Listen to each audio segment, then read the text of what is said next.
Onson's career, a powerful black businesswoman, faced with discriminatory behavior, contempt, and even a demand from a flight attendant to leave the first-class cabin, Serena confronted injustice right in front of dozens of passengers.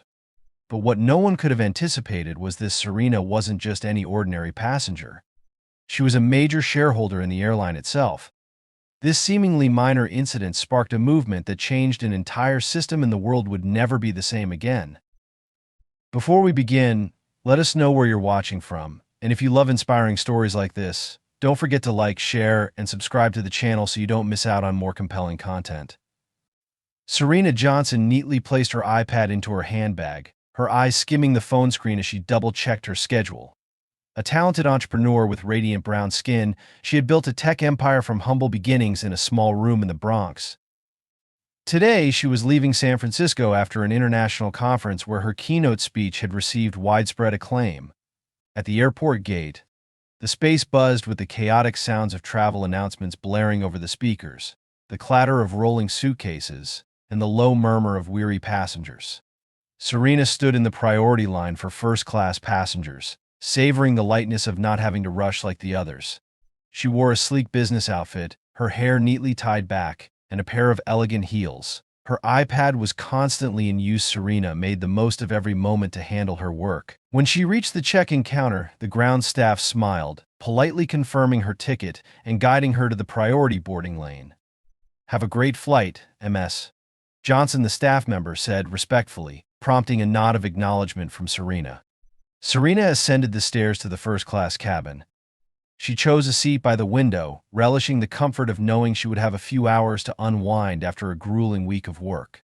Most of the passengers around her were businessmen in suits, along with a few older couples quietly reading or sipping champagne. Serena smiled softly, placing her handbag neatly in the storage compartment before settling into her seat. The cabin was designed for elegant plush leather seats, soft lighting, and thin curtains for privacy. But just a few minutes after taking her seat, Serena noticed something slightly unusual. A man seated across from her glanced at her briefly before quickly turning away, burying his face in the newspaper he held. Another woman shifted her handbag farther away, as if to create an invisible boundary. A fleeting sense of discomfort passed through Serena, but she didn't dwell on it. She was accustomed to such looks that were more judgmental than curious. The flight departed on time. As the plane soared into the sky, Serena closed her eyes, savoring a rare moment of peace. She pictured her home, a place filled with warm lighting and the familiar aroma of mint tea. Those comforting thoughts allowed her to temporarily forget the peculiar glances she had just experienced. A short while later, a flight attendant appeared. She looked polished, with a standard professional smile that lacked any genuine warmth. "Hello, would you like something to drink?" she asked, her tone polite but detached. Serena requested a glass of orange juice. The flight attendant quickly jotted down the order and turned away without further acknowledgement. Serena was slightly surprised by the attendant's hurried and impersonal demeanor, but she decided to let it go. She reasoned that the attendant might simply be exhausted after a long shift. Still, a small part of her mind held onto a subtle sense of caution, as if anticipating that something wasn't quite right. Serena's iPad buzzed with a new notification. She opened it, scrolling through documents and charts. In that moment, she immersed herself in her own world, a world of numbers, strategic plans, and ambitions that demanded her full attention. But that tranquility wouldn't last long. A series of seemingly minor incidents began to pile up, signaling an inevitable confrontation. Serena didn't yet realize that this flight wasn't just a journey home, it was about to become a profound test of her dignity and self-respect. Serena continued immersing herself in her work, fully focused on her iPad as her fingers glided lightly across the screen, reviewing strategies for her upcoming meeting. She didn't notice that the glass of orange juice she had requested still hadn't been brought, even though the other passengers had already been served. A soft click sounded as a meal tray was opened across the aisle. Serena glanced over and saw the flight attendant serving champagne to another passenger, an older man in an expensive suit. He smiled appreciatively, and the attendant responded with a warm smile in return. Serena waited a few more minutes before gently pressing the call button. After a moment, the flight attendant returned, her expression somewhat reluctant. "Excuse me, I requested an orange juice earlier," Serena said, her tone calm but firm. "Oh, right," the flight attendant replied, without offering an apology. I'll bring it right away. She turned quickly and left, not giving Serena a chance to say anything further. Serena furrowed her brow as a sense of discomfort began to form. She recognized this behavior all too well, a mixture of disregard and coldness that she had encountered many times throughout her life. But rather than making a scene, Serena closed her eyes, choosing to let it go and refocus on her work. Eventually, the orange juice was brought to her. The flight attendant placed it on the tray table with a small thud, making little effort to maintain any semblance of courtesy.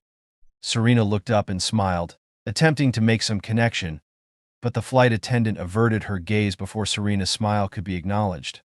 Maybe I'm just being overly sensitive, Serena thought to herself. Maybe she's just having a bad day. But it didn't stop there. Serena noticed that every time she pressed the call button, her requests were handled last. The blanket she requested took nearly 15 minutes to arrive, while other passengers were served immediately. The flight attendant's impatience and dismissive attitude became increasingly apparent. About an hour into the flight, after the plane had reached cruising altitude, a situation occurred that heightened the tension. A well-dressed white woman sitting near Serena pressed her call button. When the flight attendant approached, the woman leaned in to whisper something, casting a glance in Serena's direction. Serena couldn't catch the full conversation, but words like "seat uncomfortable" and "move" reached her ears. Shortly after the flight attendant approached Serena, her expression both apologetic and reluctant. "Ma'am, I need to verify your seating information," she said, trying to maintain a polite tone, but her irritation was hard to hide. "Verify what?" Serena asked, surprised. "This is my seat, and my ticket was clearly confirmed." "Oh, it's just a small issue," the flight attendant replied, but her eyes betrayed her unease. "I'll be back shortly." Serena sat up straight, her gaze steely. This isn't a small issue, she thought. She was beginning to feel the full weight of the injustice unfolding. After a few minutes, the flight attendant returned with a firmer demeanor. "We need you to move to the economy cabin," she said coldly. "There's an issue with the seating arrangement here." Serena was stunned, her fingers tightening on the armrest. "My ticket is for first class. This is my seat," she said firmly. "If there's an issue, I request that you check with your supervisor." The flight attendant hesitated, but her expression clearly reflected her lack of goodwill. "This is our policy. We ask for your cooperation." Not wanting to escalate the situation further but unwilling to comply, Serena retrieved her ticket and held it up in front of the flight attendant. "I'd like to speak to the flight manager," she declared, remaining calm but resolute. The commotion began to draw the attention of the other passengers nearby. Some glanced at Serena with curiosity, while others looked visibly uncomfortable. What Serena didn't yet realize was that this flight was no longer just a journey home, it was becoming a turning point, where she would have to stand up not just for herself but for everyone who had ever been treated unfairly like her. Serena remained seated, maintaining her composure, though a storm was brewing inside her. Her firm response to the flight attendant had allowed her to keep her seat, but the atmosphere around her grew more stifling. Curious glances from other passengers had shifted to cold or dismissive stares, as if Serena were the source of all the inconvenience. About half an hour later, the flight attendant returned with the meal cart. She served each passenger one by one, starting from the front of the cabin, and stopped at Serena's seat with an obviously reluctant attitude. "Here's your meal," the flight attendant said, placing the tray on Serena's table without making eye contact. The tray landed with an audible thud, causing the small water glass on it to wobble. Serena nodded and offered a light smile. "Thank you," she said politely, though she clearly recognized the lack of professionalism in the attendant's behavior. The flight attendant didn't respond and quickly moved on to serve other passengers. Serena glanced at the trays served to others and noticed that her portion seemed smaller, and her dessert was missing. She sighed, deciding not to say anything. It's not worth arguing over, she told herself, though the growing sense of unfair treatment gnawed at her. As Serena tried to refocus on her work on the iPad, she overheard a conversation from the other side of the cabin. An older couple, well-dressed and seated a few rows away, were whispering to each other. Serena couldn't catch every word, but phrases like "her an economy" and "doesn't belong" stood out, leaving her feeling unsettled. She looked up, scanning the cabin. Her eyes met those of the woman in the couple, who quickly turned away but couldn't hide her disapproving expression. Serena swallowed her anger. She knew such biases were not new, but the isolation she felt in the first-class cabin was harder to endure than she had anticipated. Feeling cold from the air conditioning, Serena pressed the call button and waited. Minutes passed, but no one came. She pressed the button again, this time holding it a bit longer. Another passenger pressed their button around the same time and was immediately attended to. Finally, the flight attendant returned, her tone edged with irritation. "What do you need?" she asked flatly. "May I have an extra blanket?" Serena asked, keeping her voice calm, though the frustration was evident in her expression. "We don't have any spare blankets," the flight attendant replied instantly, without even checking. "Really?" Serena replied softly. "Because I just saw you hand one to the passenger in front of me." Her eyes remained fixed on the attendant. The flight attendant hesitated momentarily but then shrugged. "I'll check again," she said before turning and walking away. Serena sighed deeply. "This is ridiculous," she thought. "I don't even need the blanket, but this is no way to treat a customer." As the flight continued, Serena felt increasingly isolated in the luxurious yet frigid environment. The other passengers seemed to avoid engaging with her, exchanging only discreet glances among themselves. But then, an unexpected moment broke the silence. A young passenger seated a few rows away, a student, or perhaps a young journalist, took out his phone and began recording the interaction between Serena and the flight attendant. He looked at Serena with a gaze full of empathy. Serena noticed but chose not to react. She understood that this incident was far from over. On the young man's phone screen, a text message appeared: "Subtle racism in the skies. Someone needs to speak up." Serena remained silent, but her mind was racing. Plans began forming in her head. She knew that this story was no longer just about the injustice she was facing. It was a stark reminder of a deeper, systemic issue, one she could not ignore. As the plane reached cruising altitude, the atmosphere in the first-class cabin remained tense. Serena tried to focus on her work on her iPad, but the scrutinizing glances from other passengers and the indifferent service from the flight attendant made it increasingly difficult to maintain her composure. A confrontation was inevitable. Serena pressed the call button once more, this time because her glass of water was empty. It took the flight attendant 5 minutes to appear, her expression devoid of any friendliness. "What do you need?" she asked, her tone carrying a hint of challenge. Serena looked her directly in the eye and calmly said, "I need another glass of water, and I'd like to know why my requests have repeatedly been ignored while other passengers are served immediately."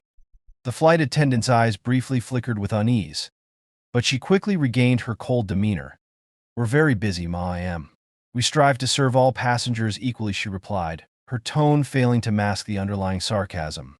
"Really?" Serena responded, her voice low and firm. "Then why have I had to wait significantly longer than others? And why did you refuse to bring me a blanket when I saw you hand one to the passenger in front of me?" The flight attendant didn't respond immediately. Her silence stretched on, drawing the attention of nearby passengers. A few people turned their heads to observe, clearly waiting to see what would happen next. Finally, the flight attendant spoke, her tone bordering on rigid. "Ma'am, if you're unhappy with our service, I can arrange for you to move to the economy cabin." Those words hit Serena like a cold shock. She took a deep breath, keeping her voice calm but resolute. "Economy? Are you asking me to leave the first-class seat I paid for?" "That's correct," the flight attendant replied. "We reserve the right to reassign seating if necessary." Serena stood, her gaze commanding and unyielding. "I'm not going anywhere. This is my seat. If you're unable to handle this matter, I suggest you call the flight manager immediately." Serena's words not only left the flight attendant flustered but also heightened the tension in the first-class cabin. Some passengers began whispering among themselves, while others remained silent, their eyes fixed on the unfolding scene. In a seat behind her, the young man who had been recording earlier resumed filming. He muttered to his companion, "She's absolutely right. This is blatant discrimination." Serena noticed a few other passengers looking her way, some with curiosity, others with sympathy, and a few with visible discomfort. She maintained her composure, refusing to let her emotions dictate her response. Serena understood that her actions in this moment represented not just herself but countless others who had endured similar injustices. A few minutes later, a woman in uniform, clearly the flight manager, entered the first-class cabin. "Ma'am, I'm Diane, the flight manager. I understand there's an issue with your seat," she said, her tone carefully professional. Serena briefly explained the situation, emphasizing that not only had she been poorly served, but she was also being unreasonably asked to leave the first-class cabin. As Serena spoke, her voice remained calm yet firm, her gaze never wavering from the flight manager. Diane listened intently before turning to the flight attendant. "Victoria, is this accurate?" she asked, her tone growing colder. Victoria, the flight attendant, hesitated briefly before replying, "I was just following policy." She seemed unhappy with her seat. "It's not that I'm unhappy with my seat," Serena interjected. "I'm unhappy with the way I've been treated. And if necessary, I'm prepared to escalate this to the airline's leadership." Diane was silent for a moment, then turned back to Serena. I deeply apologize for any inconvenience you've experienced. I assure you that you will not be asked to leave your seat. We will thoroughly review this matter after the flight." Serena nodded. "Thank you." Diane gave a small nod, then turned away, pulling Victoria aside to continue the discussion privately. With the situation temporarily resolved, Serena settled back into her seat, though she knew the matter was far from over.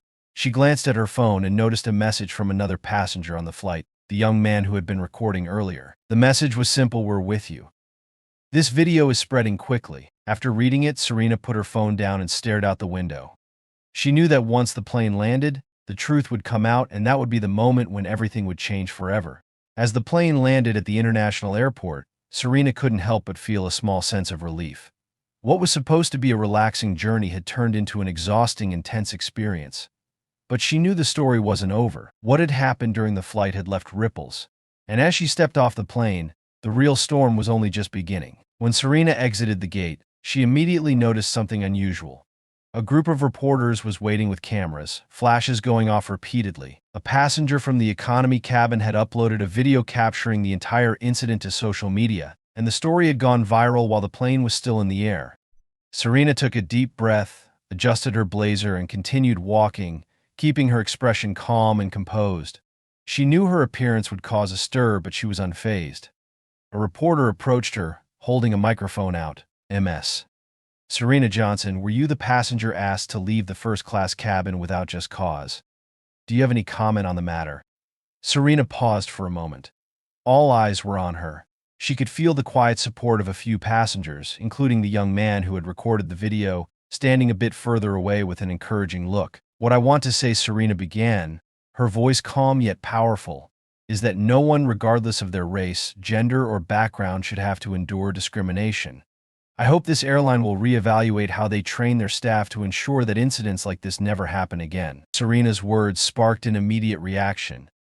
But what truly stunned everyone was when a representative from the airline appeared, clearly attempting to defuse the situation. "Ms.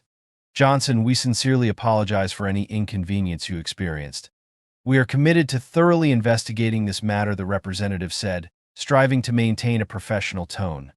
Serena offered a faint smile, but her sharp gaze betrayed no emotion. Calmly, she took out her phone, opened a document, and handed it to the representative. "I think you should read this before you say anything further," she said. The airline representative glanced at the document and immediately went pale. It was a shareholder certificate, proof that Serena wasn't just an ordinary passenger but one of the airline's major stakeholders. Not only did she own significant shares, but she was also a member of the Strategic Advisory Board, playing a critical role in decisions concerning operations and customer service. The crowd of reporters erupted into chaos as the information was revealed. "You're a shareholder of this airline," one shouted. Serena nodded, her eyes gleaming with determination. "That's correct. And I believe today's incident is a clear indication that we need to change how this airline treats its customers, not just because I'm a shareholder, but for all the customers who have placed their trust in our service." As the news spread, the airline was forced to hold an emergency press conference later that same day. They issued a public apology to Serena and to anyone who felt offended by the discriminatory actions that took place on the flight.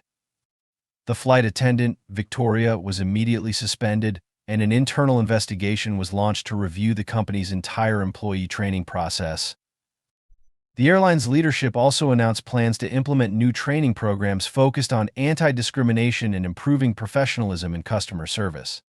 Serena attended the press conference with a composed demeanor, but her words were sharp and direct. I don't want just an apology. I want to see action. If we don't change, these apologies will mean nothing. I trust the airline will follow through on its commitments." When the press conference concluded, Serena left to the sound of applause and admiring gazes from many in attendance. On her way home, she checked her phone and found thousands of supportive messages from strangers who had seen the video of the incident. "We're proud of you," one message read. "Thank you for speaking up for all of us." Serena smiled.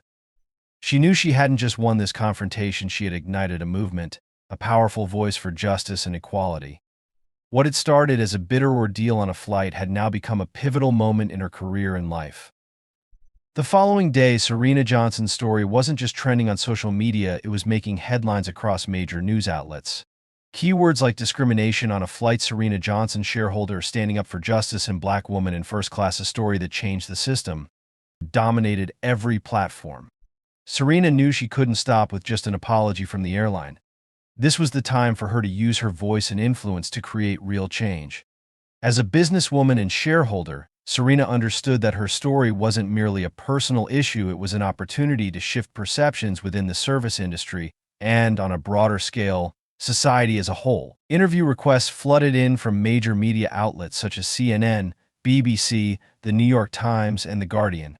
Serena carefully selected her interviews to ensure her message was clear. This wasn't just the story of one individual facing discrimination, it was a systemic problem that needed addressing. During an interview on Good Morning America, the host asked Serena, "What are your thoughts on the airline's response to this incident?" Serena calmly replied, "I acknowledge their apology, but apologies aren't enough.